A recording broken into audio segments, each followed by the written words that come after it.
नमस्कार, आप देख रहे हैं टीवी द्वापरा और मैं आपकी होस्ट नेहा। 16 दिसंबर 1971 यह दिन भारतीय इतिहास में स्वर्ण अक्षरों में लिखा गया है।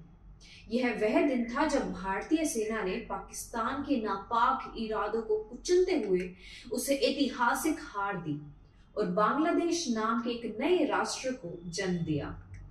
यह केवल एक युद्ध नहीं था, यह न्याय, मानवता और भारत की ताकत का परिचायक था।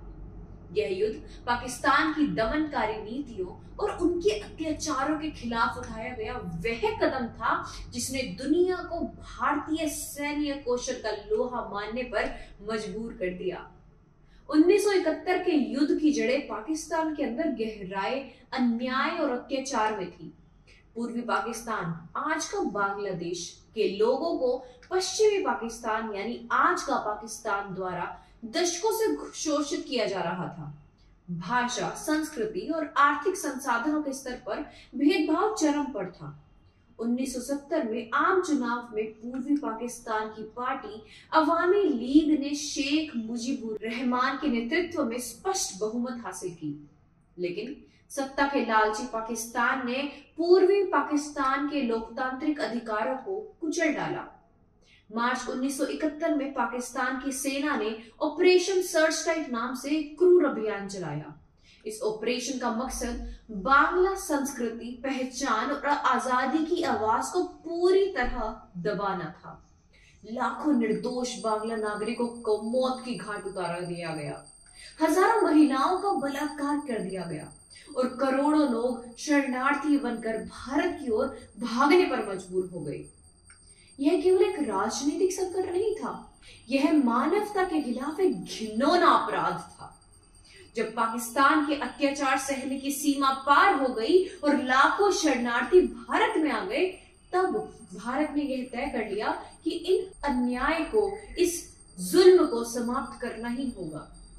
भारतीय प्रधानमंत्री ने इस संकट से निपटने के लिए अंतर्राष्ट्रीय मंचों पर आवाज उठाई, लेकिन जब दुनिया ने चुप्पी साधे रखी तब भारत ने अपने दम पर इस अन्याय को समाप्त करने का बीड़ा उठाया।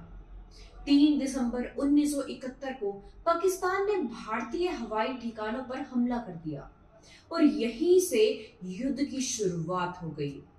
लेकिन यह उनकी सबसे बड़ी भूल थी।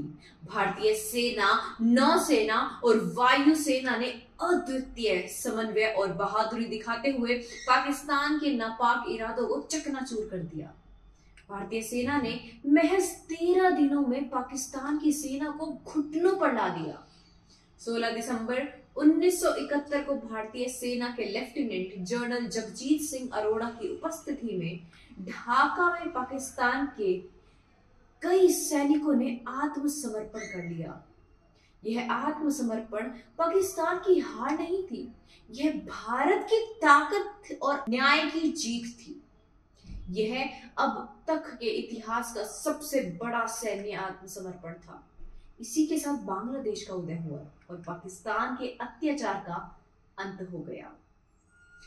सन 1971 के युद्ध में भारत ने न केवल बांग्लादेश को आजाद कराया, बल्कि इसके निर्माण में अपनी आर्थिक, सैन्य और नैतिक ताकत तक झोंक दी। लेकिन आज का बांग्लादेश क्या कर रहा है? जिन हिंदुओं की जान बचाने के लिए भारत ने इतना बड़ा कदम उठाया, उन्हीं हिंदुओं के साथ आज बांग्लादेश में ये अत्याचार हो रहा है। बांग्लादेश के हिंदू लगातार धार्मिक भेदभाव और हिंसा का शिकार हो रहे हैं। मंदिरों पर हमले, जबरन धर्म परिवर्तन और महिलाओं के खिलाफ अपराध एक आम बात हो गई है। यह केवल भारत के बलिदान का अपमान नहीं है, बल्कि यह बांग्लादेश की उस स्वतंत्रता का भी अपमान है जिसे भारत ने अपने खून पसीने से संभव बनाया। क्या यह वही बांग्लादेश है जो 1971 में हमारी ताकत के दम पर अस्तित्व में आया था? 1971 के युद्ध ने न केवल पाकिस्तान को विभाजित किया, बल्कि यह भी स्पष्ट कर दिया कि भारत अन्याय को सहन नहीं करेगा। यह युद्ध भारत के सामरिक कौशल, मजबूत नेतृत्व और सशक्त बलों की वीरता का प्रमाण था।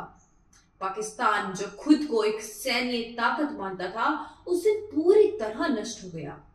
यह युद्ध केवल एक भौगोलिक जीत नहीं था, यह मानवता और न्याय की विजय थी। लेकिन यह हमें याद दिलाता है कि स्वतंत्रता का मूल समझना और उसे संजोकर रखना हर राष्ट्र का कर्तव्य है। भारत ने अपने कर्तव्य का पालन किया, लेकिन अब बांग्लादेश को यह समझने की जरूरत है कि हिंदुओं के प्रति उसके रवैये में बदलाव लाए बिना वह अपने अस्तित्व के लिए भारत का एहसान कभी नहीं चुका सकता। सन 1971 की जीत न केवल हमारे सैन्य इतिहास का गौरवशाली अध्याय है, बल्कि यह हमें यह भी सिखाती है कि अन्याय और अमानवीयता के खिलाफ खड़े होने का ही सच्चा साहस कहलाता है। 16 दिसंबर का यह दिन भारत के शौर्य और पाकिस्तान की शर्मनाक हार की कहानी हमेशा सुनाता रहेगा। धन्यवाद।